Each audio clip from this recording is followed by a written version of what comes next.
క్రీస్తు చేయుచున్న కార్యములను గురించి యోహాను చెరసాలలో విని, రాబో వాడకు నీవేనా, మేము ఎవరి కొరకు కనిపెట్టవలెనా అని ఆయన అడుగుటకు తన శిష్యులను పంపాడు. యేసు వారిని చూచి, మీరు వెళ్ళి విన్నవాటిని కన్నవాటిని యోహానుకు తెలుపుడి.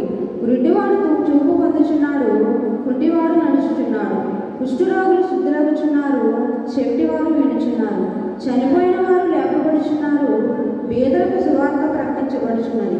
మరియు నా విషయమై అభ్యంతరపడిన వాడు ధన్యుడని ఉత్తరమిచ్చాను.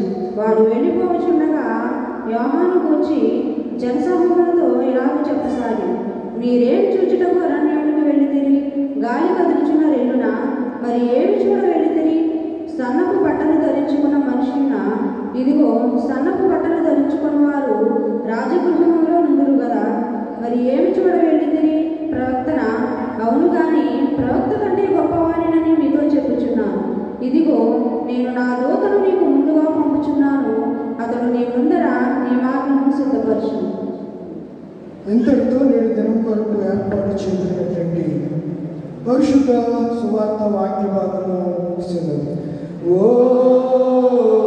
క్రీస్తు నీకు స్తోత్రము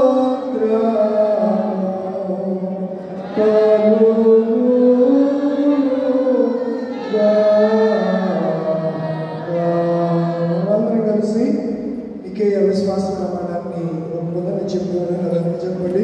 భూమి ఆకాశములను దృశ్యమును సమస్తమును సృజించిన సర్వశక్తి గల తండ్రి అయిన ఏకదేవుని నేను నమ్ముచున్నాను.